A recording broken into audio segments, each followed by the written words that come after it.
வணக்கம். இந்த வகுப்பில் நம்ம 6ஆம் வகுப்பு பழைய புத்தகம் ஓல்டு புக்கு முதல் பருவம் பார்க்க போகிறோம்.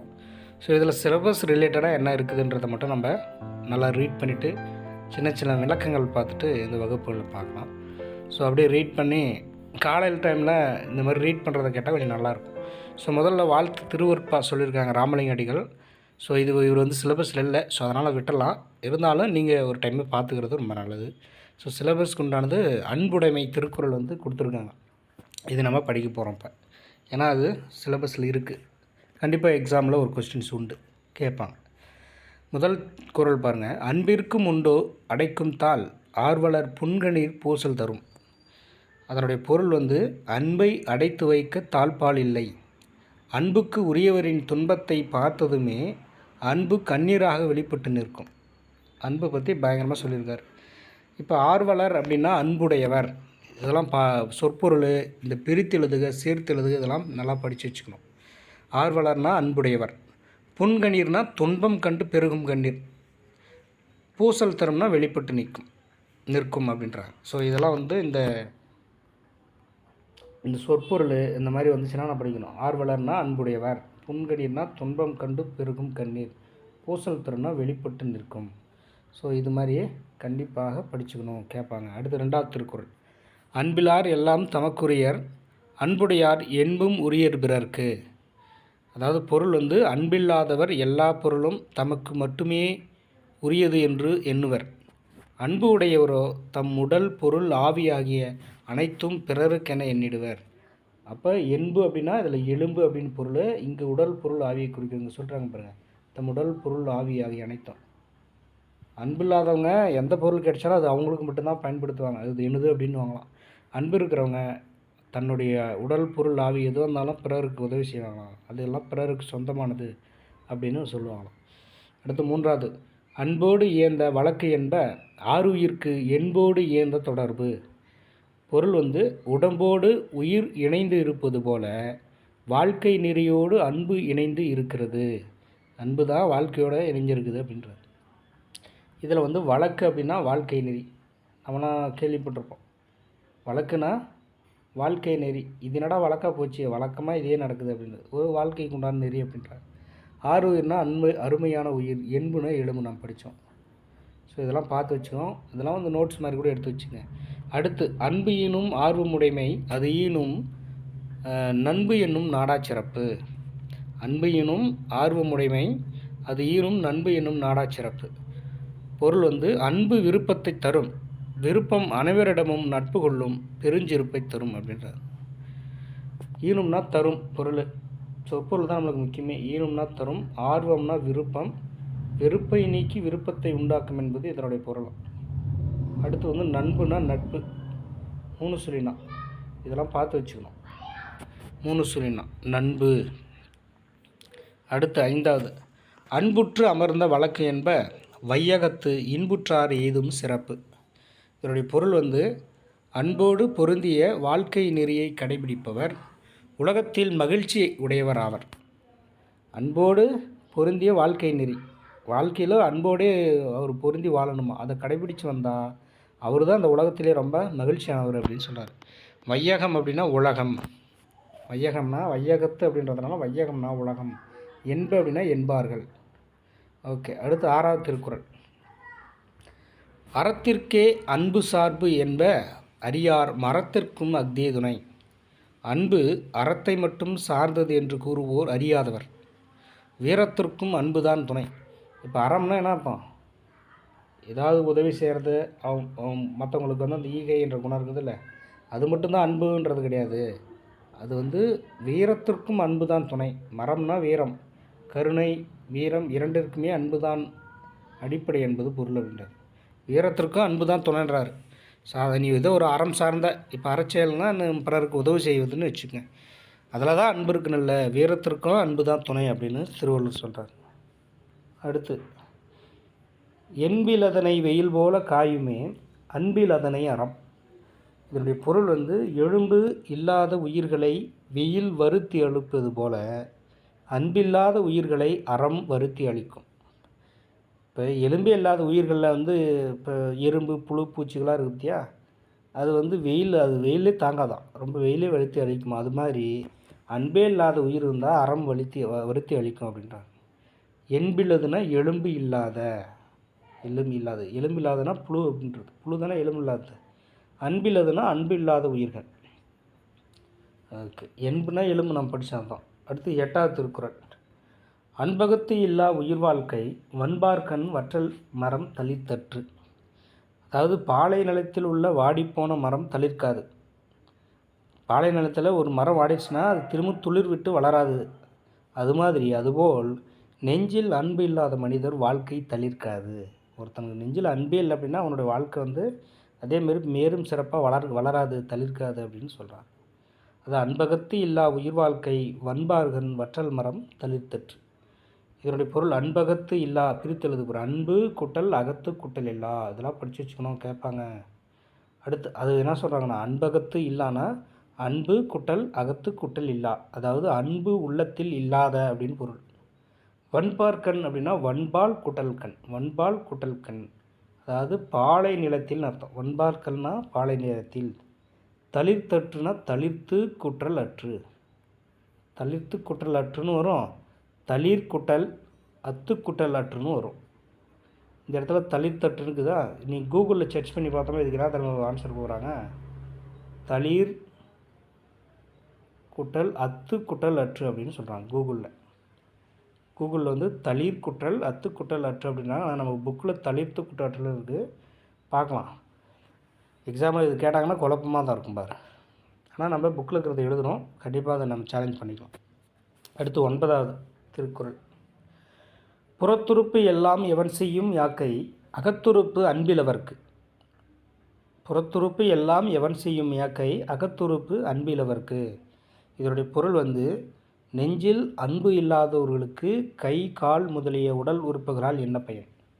அவனுக்கு நெஞ்சில் அன்பே இல்லையா, அன்பே இல்லாதவனுக்கு கை கால் மற்றதெல்லாம் இருந்து என்னடா பிரயோஜனம், உனக்கு நீ வாழ்ந்து உன்னுடைய பிறப்பை வேஸ்ட் அப்படின்னு சொல்கிறார். புறத்துறுப்பை எல்லாம் எவன் செய்யும் யாக்கை அகத்துறுப்பு அன்பிலவர்க்கு. நீ அன்பே இல்லைன்னா உடம்புல இருக்கிற உறுப்புலாம் என்ன, எதுக்கு யூஸ், ஒன்றுமே இல்லை அப்படின்னா. புறத்துறுப்புனா உடல் உறுப்புகள், புறத்துறுப்புனா உடல் உறுப்புகள், எவன் செய்யும்னா என்ன பயன், அகத்துறுப்புனா மனத்தின் உறுப்பு, அதாவது அன்பு அப்படி சொல்கிறாங்க. அன்பு தான் மனத்தின் உறுப்பு. அடுத்து 10வது திருக்குறள்.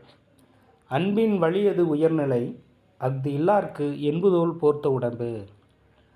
அன்பு செய்வது தான் உடம்பில் உயிர் இருப்பதற்கு அடையாளம்.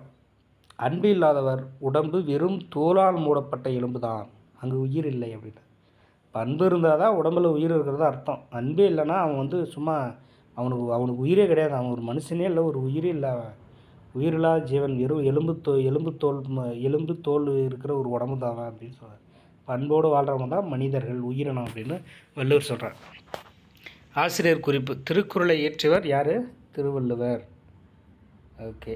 அடுத்து இவருடைய காலம் கிமு 31ஆம் ஆண்டு என்று கூறுவர். கிமு 31 திருவள்ளுவர் காலம். இதனை தொடக்கமாக கொண்டே திருவள்ளுவர் ஆண்டு கணக்கிடப்படுகிறது. இவருடைய ஊர், பெற்றோர் குறித்த முழுமையான செய்திகள் கிடைக்கவில்லை. திருவள்ளுவர் பற்றி இது கிடைக்கின்றாங்க. அடுத்தது இவருக்கு வந்து சென்னா போதார், தெய்வப்புலவர், நாயனார் என வேறு பெயர்களாலும் போற்றப்படுகிறார். நிறைய பேர் இருக்குது, இதில் ஒரு 3 பேர் கொடுத்துருக்காங்க. சென்னா போதார், தெய்வப்புலவர், நாயனார் அப்படின்னு 3 பேர். அடுத்து இந்நூல் அறத்துப்பால், பொருட்பால், இன்பப்பால் என 3 பிரிவுகளை கொண்டது. அப்போ திருக்குறள் எத்தனை பிரிவுகள்னு கேட்டாங்கன்னா 3 பிரிவுகள், 3 பிரிவுகள். அறத்துப்பால், பொருட்பால், இன்பத்துப்பால். இன்பத்துப்பாலுக்கு காமத்துப்பால் அப்படின்னு ஒரு பேர் இருக்குது. இந்நூலில் 133 அதிகாரங்கள் உள்ளன. திருக்குறள் எத்தனை அதிகாரம்னா 133 அதிகாரங்கள். ஒவ்வொரு அதிகாரத்திற்கும் 10 குறட்பாக்கள் என 1330 குறட்பாக்கள் உள்ளன. மொத்தம் 1330 குறள். இது 17 கீழ்கணக்கு நூல்கள் ஒன்று. திருக்குறள் வந்து 17 கீழ்கணக்கு, உங்களுக்கு அதெல்லாம் கேள்விப்பட்டீங்க. 17 கீழ்கணக்கு, 17 மேல் கணக்கு, 8 தொகை, சங்க இலக்கியம், அதான் 8 தொகை 10 பாட்டு. இதில் வந்து திருக்குறள் எந்த இதில் வருதுன்னா 17 கீழ்கணக்கு வகையில் வருது. ஓகே. இதெல்லாம் சும்மா அப்படியே இந்த கூட்டுக்காரத்தில் கேட்டுருவாங்க. அடுத்து இந்நூலை முப்பால், பொதுமறை, தமிழ்மறை எனவும் கூறுவர். இதெல்லாம் திருக்குறளுக்கு வழங்கும் 7 பெயர். முப்பால், பொதுமறை, தமிழ்மறை. திருக்குறள் உலக பொதுமறை என போற்றப்படுகிறது. பொதுமறைனா உலகத்தில் உள்ள எல்லாருக்கும் பொதுவான ஒரு மறை நூலாக அப்படி திருக்குறளை சொல்கிறாங்க. அதுதான் உலக பொதுமறை என போற்றப்படுகிறது. திருக்குறளில் அன்புடைமை, இனியவை கூறல் ஆகிய அதிகாரங்கள் பாடப்பகுதியாக இடம்பெற்றுள்ளன. இப்போ நம்ம பார்த்ததெல்லாம் அன்புடைமை அதிகாரம். இது நம்ம அந்த டிஎன்பி சிலபஸுக்கு இது ஒன்று. திருவள்ளுவர் ஆண்டு கணக்கெடும் முறை. கிறித்து ஆண்டு கிபி +31. அதாவது எந்த ஒரு வருஷமாக இருந்தாலும் அது கூட 33 கூட்டம்னா திருவள்ளுவர் ஆண்டு. ஃபார் எக்ஸாம்பிள் இப்போ 2025 நம்ம வாழ்ந்துங்கிற வருஷம், இதனுடைய திருவள்ளுவர் ஆண்டு தான் 31 கூட கூட்டிக்கணும். 31 கூட்டினா 5 1 6 3 2 5 0 2 2056 இதனுடைய திருவள்ளுவர் ஆண்டு 2025. இந்த மாதிரி எந்த ஒரு ஆண்டை கொடுத்தாலும் இதனுடைய திருவள்ளுவர் ஆண்டு கேட்டாங்கன்னா 31 கூட கூட்டிங்க, அவ்வளோதான். அடுத்து திருக்குறளை இயற்றியவர் யார்? திருவள்ளுவர். திருக்குறள் டேஸ் பிரிவுகளை கொண்டதுன்னா 3 பிரிவுகளை கொண்டது. திருக்குறள் டேஸ் என போற்றப்படுகிறதுனா உலக பொதுமறை என போற்றப்படுகிறது. திருக்குறளில் டேஸ் அதிகாரங்கள் உள்ளன, 133 அதிகாரங்கள் உள்ள. திருக்குறள் டேஸ் நூல்கள் உண்டுனா 17 கீழ்கணக்கு நூல்கள் உண்டு. இது 133, 17 கீழ்கணக்கு நூல்கள் உண்டு. அன்பிலார் எல்லாம் தமக்குரியர். இந்த கோடிட்ட இடத்துல தமக்குரியர்னு வரணும்.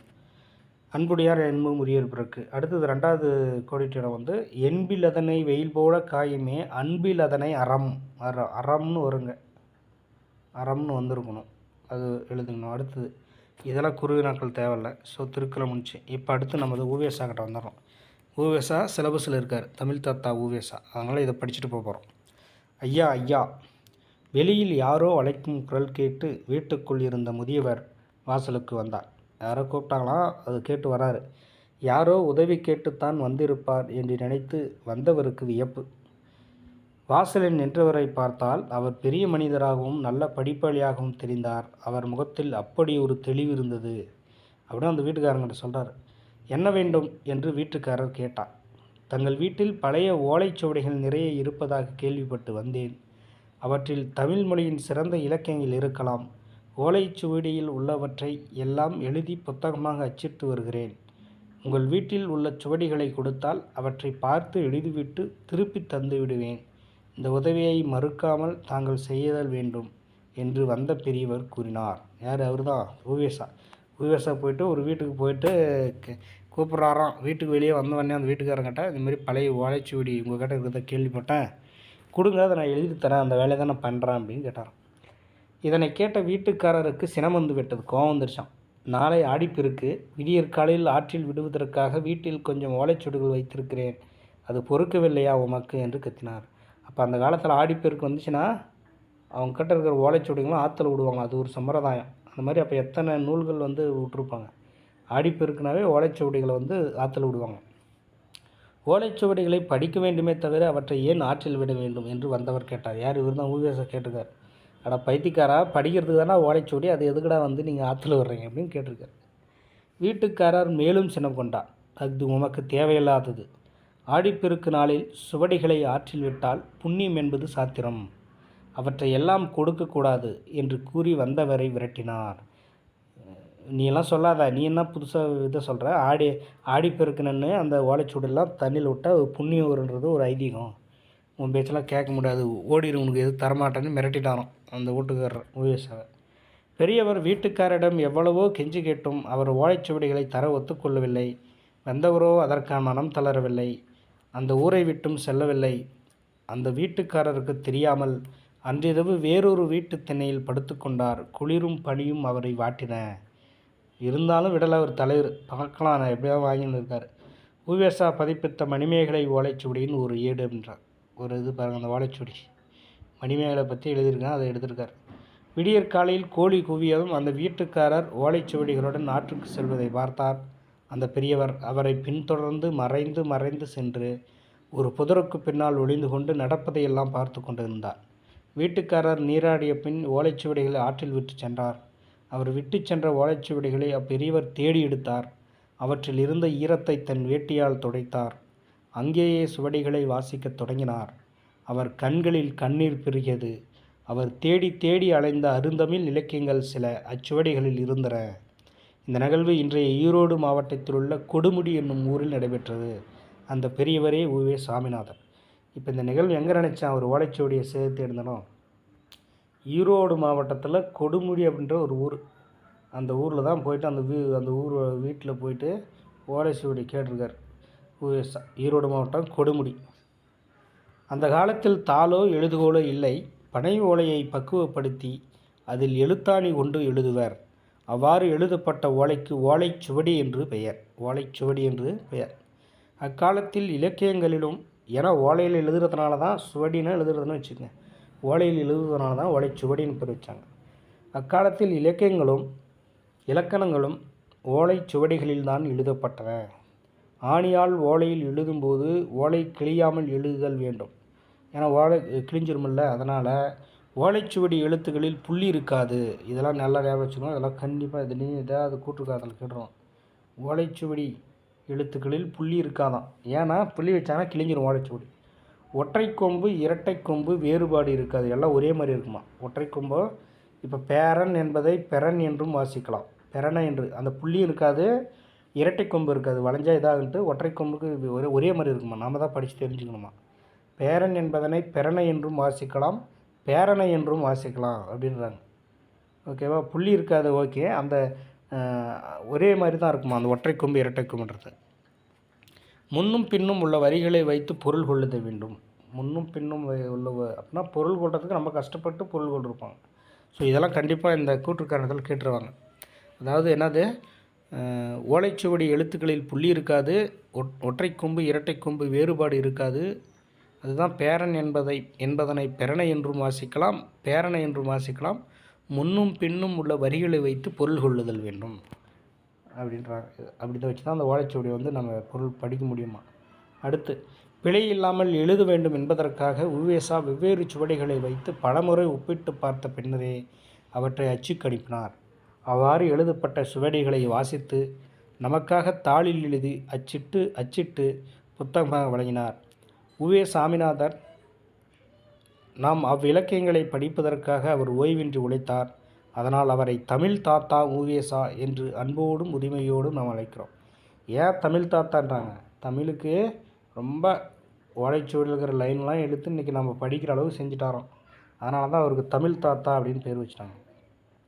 குறிஞ்சிப்பாட்டு என்னும் சுவடியை அச்சில் பதிப்பதற்காக எழுதி கொண்டிருந்தார். அப்போ குறிஞ்சிப்பாட்டு என்ற நூலை யார் அச்சில் பதிப்பித்தார்னா நம்ம உவேசா. குறிஞ்சிப்பாட்டு எனும் நூலில், அதாவது குறிஞ்சிப்பாட்டு யார்? கபிலருடைய குறிஞ்சிப்பாட்டு நூல். அதை பதிப்பிச்சது யாருன்னா இவர் நம்ம உவேசா. ஆனால் குறிஞ்சிப்பாட்டு யார் ஆச்சுன்னா கபிலர். கபிலரோட நூலை இது பண்ணுறாரு. இன்னும் கவிதையை அச்சில் பதிப்பதற்காக எழுதி கொண்டிருந்தார். அச்சுவடியில் 99 வகையான பூக்களின் பெயர்கள். எத்தனை வகையான? 99 வகையான பூக்களின் பெயர்கள் இருந்தன. அவற்றுள் 96 பூக்களுடைய பெயர்கள் மட்டுமே தெளிவாக இருந்தன. 99 பேர் இருந்துச்சான், ஆனால் தெளிவாக இருந்த எழுத்து 96. இதனால் ஞாபகம் வச்சுக்கணும். கண்டிப்பாக எக்ஸாம் டைமில் இதெல்லாம் முக்கியமாக தேவைப்படும், கேட்பாங்க. மொத்தம் பூவோட பேர் 99 தான், ஆனால் தெளிவாக இருந்தது 96. இதெல்லாம் பார்த்துக்கணும். 3 பூக்களின் பெயர்கள் தெளிவாக இல்லை, ஆனால் 3 பூக்கள் தானே தெரியவில்லை என அவர் விட்டுவிடவில்லை.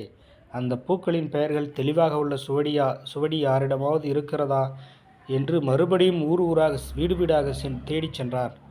குறிஞ்சிப்பாட்டு 10 பாட்டு நூல் ஒன்று. இதன் ஆசிரியர் கபிலர். நான் சொன்னேன், குறிஞ்சிப்பாட்டினுடைய ஆசிரியர்னா கபிலர். இது எதுனா 10 பாட்டு வகை நூல். 17 மேல் கணக்கில் 10 பாட்டு. பல மாதங்கள் கழித்து அவர் தேடிய பூக்களின் பெயர்கள் உள்ள சுவடி ஒன்று கிடைத்தது. அதன் பிறகே அந்நூலை அச்சுக்கு கொடுத்தார். எதனையும் அரைகுறையாக செய்ய விரும்பாத சுறுசுறுப்பான அந்த தாத்தா தம் வாழ்நாள் முழுவதும் ஓய்வில்லாமல் பதிப்பு பணியை மேற்கொண்டார். ஓகே, அதுதான் சொல்கிறாங்க. அடுத்து பாருங்கள். அவர் பிறந்த ஊர் திருவாரூர் மாவட்டத்தில் உள்ள உத்தமதானபுரம். உவேசா பிறந்த ஊர் என்னது? திருவாரூர் டிஸ்ட்ரிக்ட். திருவாரூர் டிஸ்ட்ரிக்டில் உத்தமதானபுரம். அப்போ உவேசா பிறந்த ஊர் எது? திருவாரூர் மாவட்டத்தில் உள்ள உத்தமதானபுரம். அவருடைய இயற்பெயர் வேங்கட ரத்தினம். ஸோ இதெல்லாம் நல்லா படித்து வச்சுக்கணும். வேங்கட ரத்தினம் இதெல்லாம் நோட்ஸ் மாதிரி எடுத்துக்கணும். உவேசாவுடைய இயற்பெயர் வேங்கட ரத்தினம். அவருடைய ஆசிரியரின் பெயர் மகாவித்துவான் மீனாட்சி சுந்தரம். உவேசனுடைய ஆசிரியர் பேர் மகாவித்துவான் மீனாட்சி சுந்தரம். அவருடைய ஆசிரியர் அவருக்கு வைத்த பெயர் சுவாமிநாதன். ஸோ நல்லா புரிஞ்சுக்கணும். உவேசா அவருடைய இயற்பெயர், அவங்க அப்பா அம்மா வச்ச பேர் வேங்கட ரத்தினம். அவங்க ஆசிரியரான மகாவித்துவான் மீனாட்சி சுந்தரனார் வச்ச பேர் சாமிநாதன். அப்போது இவருக்கு 3 பேர், ஒரு வேங்கர் எத்தனூர் பேர், சாமிநாதன்ற பேர், உவேசான்ற பேர். பிறந்த ஊர் வந்து திருவாரூர் மாவட்டம் உத்தமதானபுரம். அவ்வளோதான். ஓகே. அதனால் அவர் உத்தமதானபுரம் வேங்கட சுப்புவின் மகனார் சாமிநாதன் என்பதன் சுருக்கமாகவே உவேசா. அப்போ உவேசானா என்ன விரக்கம்? உத்தமதானபுரம் வேங்கட சுப்புவினுடைய மகனார் சாமிநாதன். ஓகே. வேங்கட ரத்தினம்ன்றது அவருடைய இயற்பெயர். அவங்க அப்பா பேர் தான் வேங்கட சுப்பு. நல்லா ஞாபகம் வச்சுக்கணும். வேங்கட ரத்தினம் அவர் பேர், அப்பா பேர் வந்து வேங்கட சுப்பு. ஓகே. அடுத்தது வந்து அவர் பிறந்த காலம் 19/2/1855. அதாவது வந்து பிப்ரவரி 19, பிப்ரவரி மாதம் 19ஆம் தேதி 1855ஆம் ஆண்டு பிறந்திருக்காரு. இறந்தது வந்து ஜனவரி மார்ச் ஏப்ரல் மாதம் 28ஆம் தேதி 28/4/1942. உவேசா நூல் நிலையம் 42 தான் வரும்னு நினைக்கிறேன், பார்க்கலாம். 1942 28/4. அடுத்து தன் வாழ்க்கை வரலாற்றை ஆனந்த விகடன் இதழில் தொடராக எழுதினார். ஆனந்த விகடன் என்ற இதழில் தன்னுடைய வாழ்க்கை வரலாற்றை தொடராக எழுதியவர் யாருன்னா உவேசா. அது என் சரிதம் என்ற பெயரில் நூலாக வெளிவந்தது. என் சனிதம் என்ற பெயரில் நூலாக வெளிவந்தது. அப்போ ஆனந்த விகடன் என்ற இதில் எழுதுகிறார்.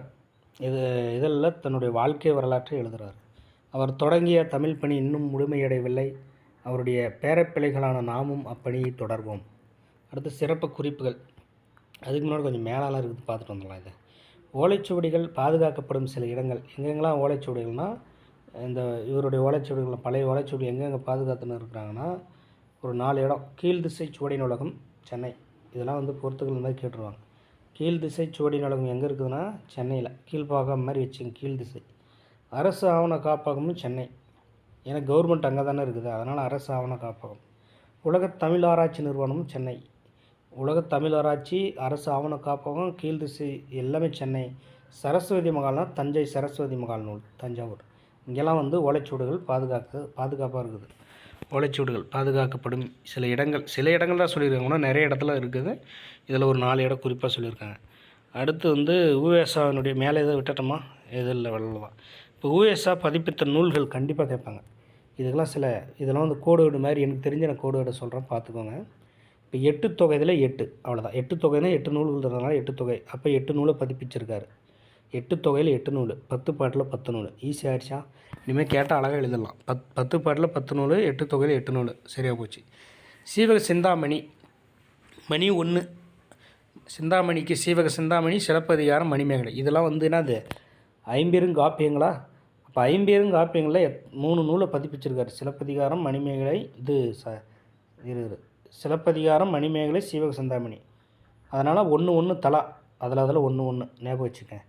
அதுக்கு ஐம்பெருங்காப்பியங்களில் 1. அடுத்து புராணங்கள். புராணம்னா 12. அது எதனா ஞாபகம் வச்சுக்கோங்க. புராணம்னா 12. உலா என்பது 9. உலா என்பது 9. ஓகே. அடுத்து கோவை 6. கோவை 6 அப்படின்னு ஞாபகம் வச்சுக்கோங்க. தூது ஆறு.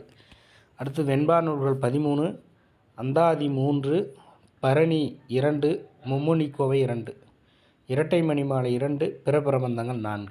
ஸோ இது கண்டிப்பாக ஞாபகம் வச்சுங்க. உங்களுக்கு எப்படி கோட்வேர்டு எது உங்களுக்கு எளிமையாக இருக்குதோ ஞாபகம் வச்சுங்க. கண்டிப்பாக இந்த டைம் எக்ஸாமில் கேட்பாங்க. 2026 வாய்ப்பு நிறைய இருக்குது. அப்போல்லாம் நம்ம எதிர்பார்த்தாங்க, கண்டிப்பாக இந்த டைம் கேட்கலாம். 8 தொகையில் 8, 10 பாட்டில் 10, சீவக சிந்தாமணி, சிலப்பதிகாரம், மணிமேகலையில் தலா 1, புராணங்களில் 12, உலாவில் 9, கோவையில் 6, தூதில் 6, வெண்பா நூல்களில் 13, அந்தாதியில் 3, பரணியில் 2, மும்மணி கோவையில் 2, இரட்டை மணி மாலையில் 2, பிற பிரபந்தங்களில் 4. இந்த டெஸ்ட்டில் கூட நான் கேட்பேன் பாருங்கள். ஓகே. உவேசா நினைவு இல்லம் எங்கே இருக்குதுன்னா உத்தமதானபுரம். அவர் அங்கே தானே பிறந்தார், அதனால் உத்தமதானபுரத்தில் நினைவு இல்லம் இருக்குது. அடுத்து உவேசா குறிப்புகள். உவேசா அவர்களின் பெயரால் 1942 நிறுவப்பட்ட டாக்டர் உவேசா நூல் நிலையம் இன்றும் சென்னையில் உள்ள பெசன்ட் நகரில் தொடர்ந்து செயல்பட்டு வருகிறது. டாக்டர் உவேசா நூல் நிலையம் எங்கே இருக்குதுன்னா சென்னை பெசன்ட் நகரில். எந்த ஆண்டுனா 1942 நிறுவனாங்க, ஞாபகம் வச்சுக்கணும். அடுத்து உவேசா அவர்களின் தமிழ் பணிகளை வெளிநாட்டு அறிஞர்களான ஜியு போப், சூழியல் வின்சோன் ஆகியோர் பெரிதும் பாராட்டுகிறார். கேட்கலாம், அப்போல்லாம் அது கேட்பாங்க. இந்த கொஸ்டின்ஸ்லாம் இதெல்லாம் பயங்கரமாக படிக்கிறது, அது மாதிரி கேட்பாங்க. உவேசா அவர்களுடைய தமிழ் பணியை பாராட்டிய வெளிநாட்டு அறிஞர்கள் யாருன்னா ஜியு போப்பும் சூழியல் வின்சோனும். நடுவண் அரசு உவேசா அவர்களின் தமிழ் தொண்டினை பெருமைப்படுத்தும் வகையில் 2006ஆம் ஆண்டு அஞ்சல் தலை வெளியிட்டு சிறப்பித்தது. அப்போ உவேசா அவர்களுக்கு அஞ்சல் தலை வெளியிட்ட ஆண்டு 2006. இங்கே கொடுத்துருங்க பாருங்க. 2006ஆம் ஆண்டு அஞ்சல் தலையை வெளியிட்டிருக்கு நடுவண் அரசு, அதாவது மத்திய அரசு. அவ்வளோதாங்க. இப்போ இது வந்து பிரித்து எழுதுகிற சேர்த்தெல்லாம் படிச்சுக்கணும். ஓலைச்சுவடினா ஓலை கூட்டல் சுவடி. அடுத்து தமிழ் பணினா தமிழ் கூட்டல் பணி. குறிஞ்சி பாட்டுனா குறிஞ்சி கூட்டல் பாட்டு. எழுத்து கூட்டலானினா எழுத்தாணி. 10 கூட்டல் பாட்டு 10 பாட்டு இப்போ வரும். ஸோ அதெல்லாம் பார்த்துக்கணும். ஓலைச்சுவடிகளை தேடி வந்த பெரியவர் யாருன்னா உவேசா. உவேசாவின் வாழ்க்கை வரலாற்று நூலின் பெயர் அது என் சரிதம். இது என்ன நூல்? ஆனந்த விகடனில் தன் இதழில் தொடராக எழுதினார் என் சரிதம் என்ற பெயரில். அடுத்து உவேசா தம் வாழ்நாள் முழுவதும் ஓய்வில்லாமல் பதிப்பு பணியை மேற்கொண்டார். என்ன பணியை மேற்கொண்டார்? பதிப்பு அப்படின்ற அந்த பதிப்பு பணியை மேற்கொண்டார். அதான் உவேசா பிறந்த ஊர் எதுனா உத்தமதானபுரம். உவேசா அவர்களை நாம் டேஸ் என அன்போடும் உரிமையோடும் அழைக்கின்றோன்னா தமிழ் தாத்தா அப்படின்னு. ஏன்னா நம்மளுக்கு எல்லாமே அது ஓலைச்சுவடி நூலில் பதிப்பித்து கொடுத்துட்டு போயிருக்காரு. அவ்வளோதான். இப்போ இந்த கடைசி வரை நம்பிக்கை இது வந்து சிலபஸில் இல்லைங்க. அப்போலாம் நான் படிச்சுன்னு கிடந்தது. இப்போ இல்லை, பயப்படாதீங்க. இருந்தாலும் அந்த அவர் இறந்த டேட்டு, இந்த ஜப்பானியர்கள் ஓரியக்கோமை இதெல்லாம் கொஞ்சம் பார்க்குன்னா பார்த்துங்க. அந்த அளவுக்கு தேவையில்லை. இருந்தாலும் நம்மளுக்கு இப்போலாம் சிலபஸ் ஓரியன்டேட்றதுனால அது விட்டுறலாம். ஆனால் ஒரு டைம் பார்த்துக்கோங்க. இலக்கணமும் மொழித்திறனும். இலக்கணம் எதற்கு? நாம் பேசும் மொழியை எழுதும் மொழியை முறையாக புரிந்து கொள்வதற்கு இலக்கணம் தேவை. இப்படி எழுது அப்படி எழுது என்று கட்டளை இடுவதற்காக இல்லை. அவன் வந்தாள் என்று எழுதினால் யாருக்காவது புரியுமா? வந்தவர் ஆனா பெண்ணா என்பது எப்படி தெரியும்?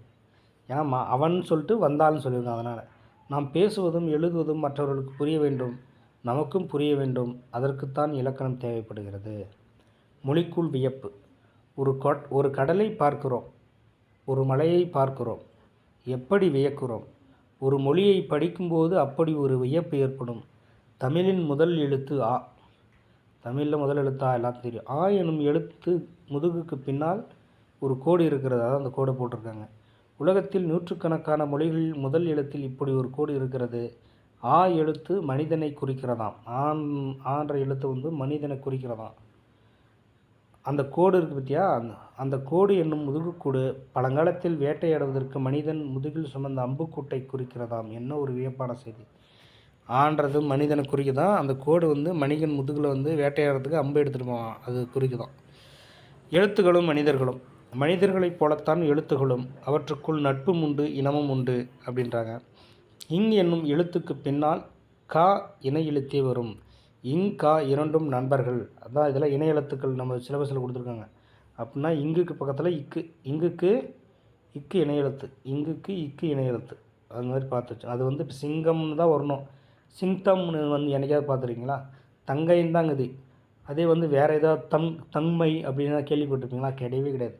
இங்கே வந்துச்சுனாவே பக்கத்தில் காண்ற வரிசை தான் வரணுமே, எந்த ஒரு தமிழ் எழுத்தாலும் சரி. அதுதான் சிங்கம் தங்கை. அதேமாதிரி இஞ்சிக்கு இச்சி. இங்குக்கு இக்குனா இஞ்சிக்கு இச்சி. அதான் மஞ்சள் அஞ்சாதி. அடுத்து வந்து இன்னுக்கு டா. இந்த வரணும் இந்த 3 சுழி இன்னுக்கு இட்டு வரும். அடுத்து வந்து இந்துக்கு இத்து. இந்துக்கு இத்து தான் கொடுத்துருக்காங்க. இம்முக்கு இந்த 4ன்னு பார்த்துங்க. 3 சுழி நாவுக்கு டா. இந்துக்கு தா, இம்முக்கு பா, எண்ணுக்கு ரா. எழுத்துக்கள் நண்பர்கள். பெரும்பாலும் இவை சேர்ந்தே வரும். அதான் பண்டம், பந்தல், கம்பன், தென்றல். இந்த எழுத்துக்கு இணைய எழுத்துக்கள் தெரிஞ்சால் தான் இது மாதிரி தான் வருமே தமிழ் எழுத்துக்கள். மற்றபடி வேறு எந்த தமிழ் எழுத்தும் அது மாதிரி வராது. இந்த ப்ரொசீஜரை அந்த இணைய எழுத்தை ஃபாலோ பண்ணி தான் வருமே. ஸோ அதனால் பார்த்துக்கணும். இங்குக்கு இக்கு, இஞ்சிக்கு இச்சு, இன்னுக்கு இட்டு, இந்துக்கு இத்து, இம்முக்கு இப்பு, இன்னுக்கு இரு. இதெல்லாம் இணைய எழுத்துக்கள். அடுத்து வேறுபாடு அறிதல். குரில் நெடில். ஓடோடி வந்தான். இத்தொடரில் இந்து மற்றும் இன் இரண்டும் மெய்யெழுத்துக்கள். இந்த வந்தான்றதில் சொல்கிறாங்க. அவற்றை விடுத்து மீதமுள்ள எழுத்துக்களில் ஓடோதா இந்த குரில் நெடியில் சொல்கிறாங்க. இப்போ ஓன்றது வந்து ஃபஸ்ட்டு வந்து நெடில், டோவும் நெடில், தாவும் நெடில், டி வான்றதெல்லாம் குரில் எழுத்துக்கள். நீண்டு ஒழிக்கூடியது, இது குறுகி ஒழிக்கக்கூடியது. அவ்வளோதான். நல்ல தமிழில் எழுத குரில் நெடில் வேறுபாடு அறிவது அடிப்படை அறிவாகும். நெடில் எழுத்துக்களை கோடிட்டு காட்டுக. இப்போ பாட்டில் கலந்தான்னா பா நெடில், பா நெடில், கா தா நெழுது. இதில் வந்து தோ, இதில் போ, அவ்வளோதான். ஸோ இந்த மாதிரி தான் கேட்குறாங்க. ஒற்றை கொம்பு இரட்டை கொம்பு. இப்போ செய் சேய். இது வந்து இந்த பாரு, இப்போ வந்து இதுக்கு பேர் வந்து ஒற்றை கொம்பு. இரட்டை கொம்புனா இது அவ்வளோதான். இந்த மாதிரி வந்தால் நெடில் எழுத்து இதுதான் சொல்கிறாங்க. ஒற்றை கொம்பு இரட்டை கொம்பு. இதன் ஒற்றை கொம்பு இரட்டை கொம்பால் பொருள் எப்படி மாறுகிறது பாருங்கள். இதனை செய் தாய் சேய் விடுதி நல விடுதி. இங்கே பாருங்கள், தாய் செய்யின்னு இங்கே வரக்கூடாது, இங்கே செய் தான் வரணும். இந்த இடத்துல செய்யின்னு போட்டால் அதோடைய பொருளே மாறுது. அது மாதிரி இச் என்பது மெய்யெழுத்து, ஏ என்பது உயிரெழுத்து, இரண்டும் சேரும்போது சே இது ஒரு குடில், இது வந்து நெடில்ன்றாங்க. குறிநெடில்தான் சொல்கிறாங்க, வேறு ஒன்றும் இல்லை. இது பார்த்தாலும் தெரியும். செடி சேவல், பெண் பேகன், வெடி வேடன், தென்னை தீல், நெல் நேர்மை ஆகியவையெல்லாம் குறில் நெடில் வேறுபாடை சொல்கிறாங்க. ஒற்றை கொம்பு இரட்டை கொம்புகளோடு துணை எழுத்து சேரும்போது ஏற்படும் மாற்றங்களை பாருங்கள். கொடி பறக்கும், கோடி பணம் கிடைக்கும். பாருங்கள், கொடி பறக்குமா, கோடி பணம் கிடைக்குமா. இக்கோ இரண்டும் சேர்ந்தால் கோ. இது வந்து அந்த இதை சொல்கிறாங்க. கொம்பு, கொடி, கோவில், போர்வை. அதேமாரி இதில் இந்த இது பார்த்து வச்சுக்கணும். இந்த சந்திப்பிலை பாரு, இங்கே இப்போ வரல, இங்கே இப்போ வருது. இதெல்லாம் பார்த்து வச்சுக்கணும். திடீர்னு இதே கூட கேட்டாலும் கேட்டுருவான். கொடி பறக்கும், கோடி பணம், அதுமாதிரி ஞாபகம் வச்சுக்கணும். நெடில் வந்துட்டு அந்த டி வந்தால் இப்போ வந்துருச்சு. குறில் வந்துட்டு டி வந்தால் வரல பாருங்கள். அதெல்லாம் இந்த சந்திப்பிலையில் கேட்டாலும் கேட்பாங்க, பார்த்து வச்சுக்கோங்களா தெளிவாக. பிரித்தெழுதுதல். பழந்தமிழ் இலக்கியம் நம் செல்வம் பொருள் உணர்வுக்கு ஏற்ப பிரித்து படிக்க தெரியாமல் பழந்தமிழ் இலக்கியத்தின் அருமையை நாம் அறிந்து கொள்ள முடியாது. பிரித்து படிக்கும் திறமையை நாம் வளர்த்து கொள்ளுதல் வேண்டும். தமக்குரியர்னா தமக்கு உரியர், அதுக்கு தான் சொல்ல தமர் குட்டல் அக்கு குட்டல் உரியர்னு அப்படி படிக்கலாம். தமக்குரிய. அன்பினும்னா அன்பு குட்டல் ஈனும், நிழலருமை நிழல் கூட்டல் அருமை. இதெல்லாம் வழக்கு என்பதான வழக்கு குட்டல் என்ப. புறத்துறுப்புனா புறம் குட்டல் அத்து குட்டல் உறுப்பு. புறத்து குட்டல் உறுப்புன்னு இதில் வந்து என்ன கொடுத்துருவோம், புறம் கூட்டல் அத்து கூட்டல் உறுப்பு இப்படி இருக்குது. இப்படியே கொடுத்துருக்காங்க. தரம் இல்லைன்னா தரம் கூட்டல் இல்லை, அவ்வளோதான். அதே பிரித்து எழுதுகளா சேர்த்து எழுதுக பார்க்குறாங்க. பருப்பு குட்டல் உணவு பருப்புணவு, கரும்பு குட்டல் எங்கே கரும்பு எங்கே, அவன் குட்டல் அழுதான் அவன் அழுதான், அவள் குட்டல் எங்கே அவள் எங்கே. அவ்வளோதாங்க. இதெல்லாம் வந்து பிரச்சனை இல்லை. வேறு அமுதன் பால் குடித்தான், பல் குடித்தான் வர பால் நெடில் தான் மூடணும்.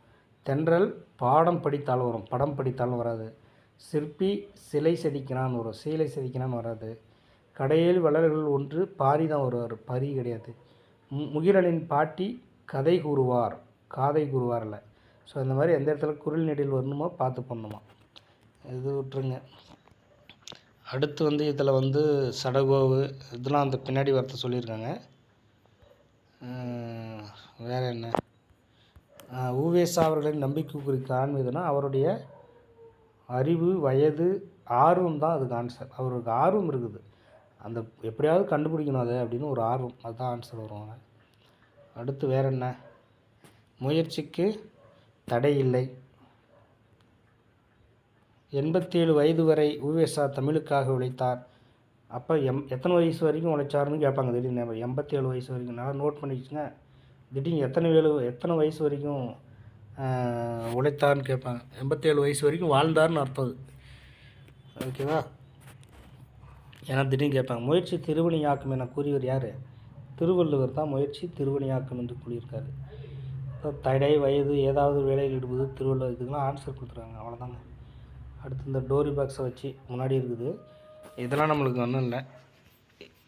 அடுத்து வேறு என்ன இருக்குது முதல் இயலில், அவ்வளோதாங்க. ஓலைச்சுவடி அதெல்லாம் பிரித்தெழுது தான். இது இப்போ என்ன படித்தோம், இது நம்ம அங்கே படித்ததே தான், அந்த கதைகளை படித்து தான் சுருக்கி கொடுத்துருக்காங்க, வேறு ஒன்றும் இல்லைங்க, அவ்வளோதான். திருவருட்பா, திரு குட்டல் அருள் குட்டல் பா, என்பில் அதனை என்பு குட்டல் இல் குட்டல் அதனை அப்படி தான் வரும். ஓகேவா? இதெல்லாம் பாய்ச்சி இதெல்லாம் வந்து இதெல்லாம் போட்டு பாருங்கள், உங்களுக்கு தான் ஆன்சர் வந்துடும். உலக பொதுமறை என போற்றப்படுவது எதுனா திருக்குறள். தமிழ் தாத்தா என அழைக்கப்படுவர் உவேசா. வாடிய பயிரை கண்டபோதெல்லாம் வாடின வள்ளலார் கூறினார், இது சரிதான், அவர் தான் சொன்னார். 3 பூக்களின் பெயர்களை கண்டுபிடித்து விடலாம் என்ற நம்பிக்கை உவேசா அவர்களுக்கு இருந்தது, கண்டிப்பாக இருந்துச்சு. மொத்தம் 99 பூக்கள் பெயர் இருந்துச்சு, ஆனால் 96 தான் கிளியராக இருந்துச்சு. 3 பூ பேர் தெரியல ஒழுங்காக. திருவருட்பா இயற்றியவர் திருவள்ளுவர். ராமலிங்க அடிகளார். சடகம் வந்து அவங்க அவ்வளோதான். இதான் இயல் 1 முடிஞ்சிடுச்சுங்க. இந்த வகுப்பில் இயல் 1 பார்த்துக்கலாம். நாளைக்கு நம்ம இயல் 2 நாலடியார் நாளைக்கு பார்க்கலாம். நாலடியார் சிலபஸில் உண்டு. ஸோ அதை நாளைக்கு வகுப்பில் நாலடியாரை பார்த்துக்கலாம். இன்றைக்கி காலையில் ஒரு இயல் போதுங்க. அந்த மாதிரி ஒவ்வொரு நாளும் காலையில் ஒரு இயல் பார்க்கலாம். ஓகேங்களா? சரி, ஓகே. அப்படியே லைக் பண்ணிவிட்டு ஏதாவது கமெண்ட்ஸ் பண்ணிவிட்டு போங்க. உங்களுடைய கருத்துக்களை பதிவு செஞ்சுட்டு போங்க.